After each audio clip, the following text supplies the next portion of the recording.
Hello students, मैं रंजना शुक्ला आपको भूगोल पढ़ाती हूँ और इसके बारे में मैं आपको जानकारी दूँगी। पहले के वीडियो में मैंने आपको अक्षांश देशांतर के बारे में बताया था और आज हमारा चैप्टर है लेसन 4 और इसमें हम मानचित्र के बारे में जानेंगे।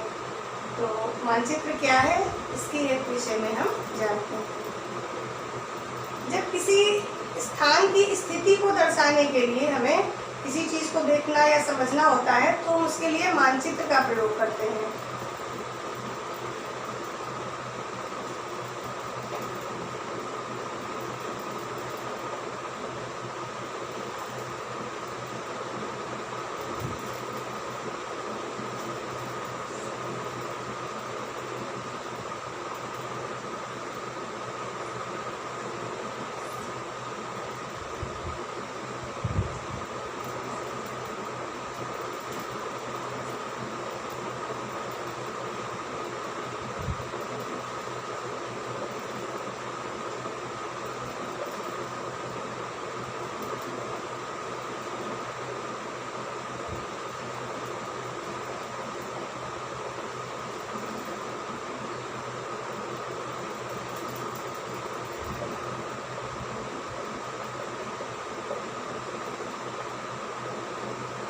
पृथ्वी की सतह या किसी स्थान की जानकारी के लिए हम मानचित्र का प्रयोग करते हैं। पृथ्वी की सतह में मान लीजिए स्थलाकृति है, हमें कैसे पर्वत है, कैसे पठार है, कहाँ दिखाने हैं, या किसी राज्य से किसी राज्य के बारे में जानकारी लेनी है, या हमें महाद्वीपों के बारे में दिखाना है या महासागरों के बारे में दिखाना है, तो उसकी जानकारी के लिए हम ग्लोब पर भी देख सकते हैं। बट ग्लोब में क्या होता है कि अगर हम किसी एक चीज़ को देखना है हमें और उस चीज़ को देखते, उस स्थान को देखते हुए हम दूसरे स्थान को नहीं देख सकते क्योंकि वो सर्किल में होता है।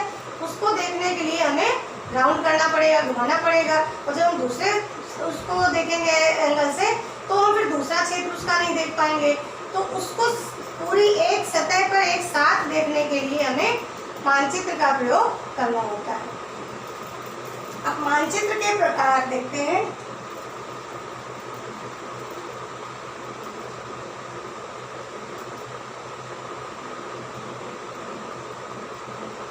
मानचित्र के प्रकार, तो मानचित्र हमारे 3 प्रकार के होते हैं।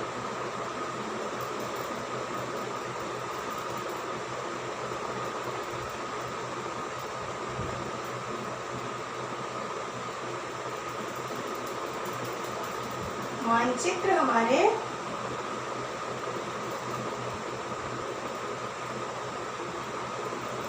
3 प्रकार के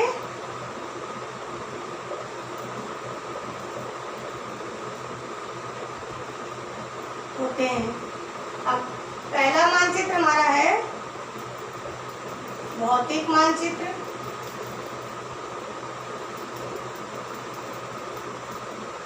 और दूसरा है हमारा राजनीतिक मानचित्र,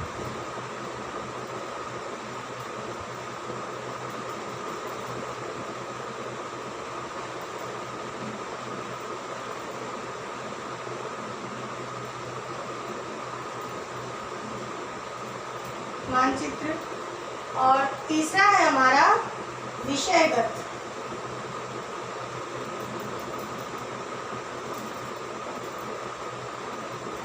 मानचित्र 3 प्रकार के होते हैं, भौतिक, राजनैतिक और विषयगत। भौतिक मानचित्र में हम ये देखते हैं किसी प्राकृतिक आकृतियों को देखने के लिए महाद्वीप, महासागर, पर्वत, पठार, नदियाँ, इन सबको हम भौतिक मानचित्र में दिखाते हैं।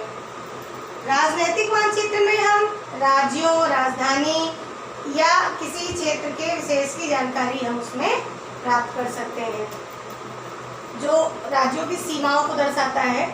क्योंकि जब भौतिक अगर हम प्रयोग करेंगे तो हमें पता नहीं चलेगा कि कौन सा राज्य कहाँ से स्टार्ट है, उसमें डिवाइडेशन नहीं होता है। लेकिन बट जब हम राजनैतिक मानचित्र प्रयोग करेंगे तो उसमें हम समझेंगे, उसमें हम जानेंगे उनकी सीमाओं को द्वारा, उनकी सीमाओं को देखकर कि ये यहाँ राज्य है और ये अगला राज्य है। इस तरह से हम राजनीतिक मानचित्र का प्रयोग करते हैं।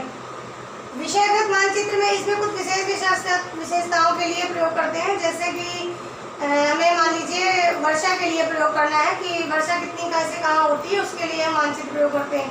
या मान लीजिए हमें कृषि के लिए प्रयोग करनी है कि कृषि कहाँ कितनी कैसे हो रही है, उसके उत्पादन में क्या है, उसके लिए प्रयोग करते हैं। तो या वन हमें दिखाने हैं कि वन क्षेत्र कहाँ है, उसकी जानकारी के लिए हम प्रयोग करते हैं। तो ये कुछ विशेष स्थितियों के लिए हम विषयगत मानचित्रों का प्रयोग करते हैं। अब आइए देखते हैं मानचित्र के घटक।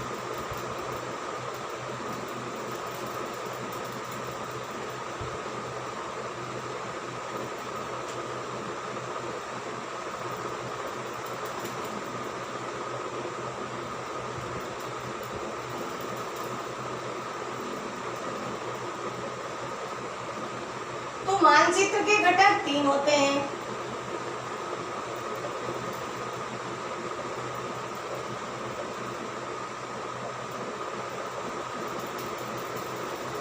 तीन प्रकार के मानचित्र के घटक होते हैं। पहला है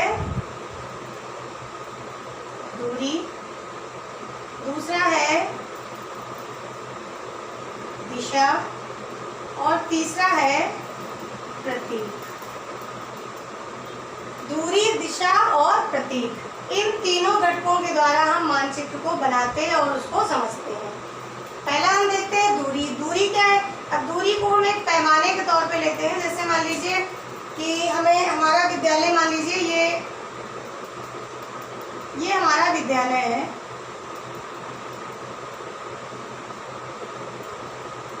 और ये हमारा घर है।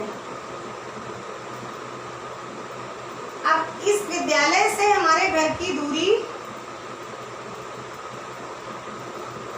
10 किलोमीटर है, लेकिन इसको हम पैमाने के तौर पे जब हम मैप में लेंगे, क्योंकि मैप तो हमारा छोटा है, मानचित्र हमारा छोटा होता है, तो जब उस पर हम ये पैमाने के तौर पे यानी हम मान लेंगे कि 10 किलोमीटर की दूरी को हम मानकर कितना उसमें दिखा सकते हैं। तो मान लीजिए हमने मान लिया 10 किलोमीटर को हमने मान लिया 2 सेंटीमीटर। 10 किलोमीटर को हमने 2 सेंटीमीटर मान लिया अपने पैमाने के आधार पे। और अगर यही 5 किलोमीटर होता तो इसको हम 1 सेंटीमीटर में दिखाते।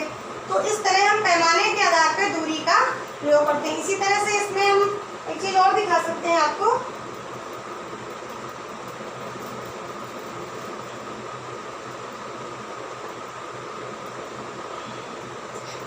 पैमाने के आधार पे मान लीजिए छोटे पैमाने के आधार पे, यानी जो छोटा पैमाना लेकर हम छोटे पैमाने के मानचित्र, ये दूरी के अंतर्गत ही आएगा आपका। ये दूरी जो आपका घटक है दूरी के अंतर्गत ही आएगा, छोटे पैमाने के मानचित्र। अब छोटे पैमाने के मानचित्र में हम क्या करेंगे, जब हम किसी बड़े स्थान को दिखाएंगे तो उसको हम छोटे पैमाने पर दिखाते हैं।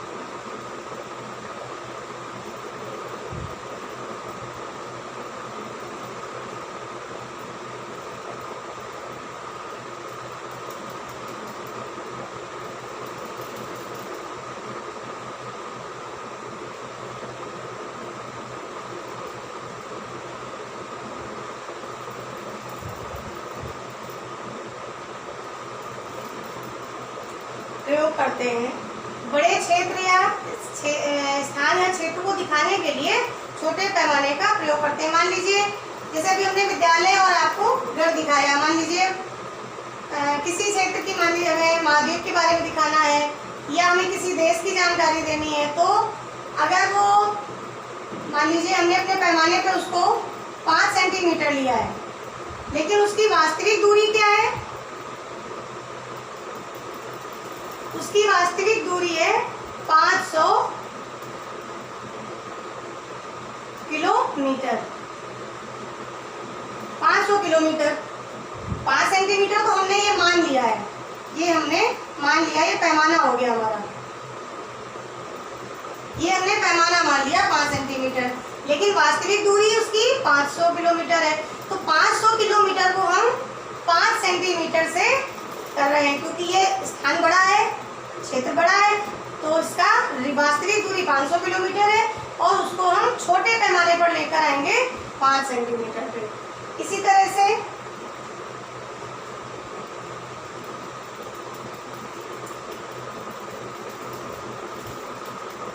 जब हम बड़े पैमाने वाले मानचित्र का प्रयोग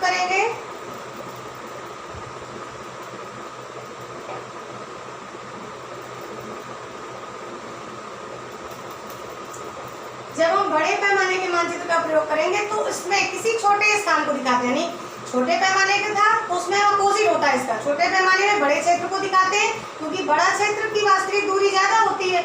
लेकिन हम पैमाने के आधार पर जब बनाते हैं तो क्योंकि हमारा क्षेत्र बड़ा है, मानचित्र तो हमारा सीमित ही है, ये कागज पर हम बनाते हैं, तो उसको हम पैमाना कम कर लेते हैं, यानी उसको हम कम मान लेते हैं उसका दूरी। और इसमें बड़े पैमाने में क्या है, हम किसी छोटे क्षेत्र को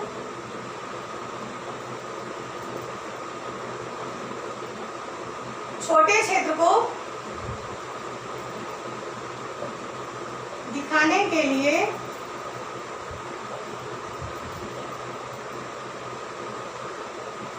बड़े पैमाने का प्रयोग करते हैं। कैसे करते हैं, मान लीजिए जैसे हमने उसमें बताया था आपको छोटे पैमाने के मानचित्र में कि अगर हमने 500 किलोमीटर उसकी वास्तविक दूरी है और हमने उसको लिया कितना 5 सेंटीमीटर, इसी तरह से अगर इसको हम मान लेंगे, मान लीजिए हमारी वास्तविक दूरी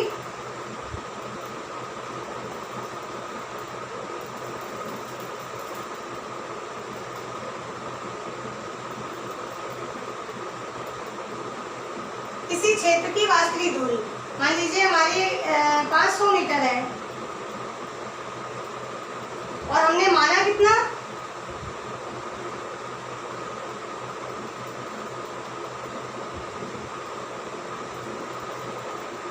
हमने इसको मान लिया पैमाना 5 सेंटीमीटर। मान लीजिए हमने उसमें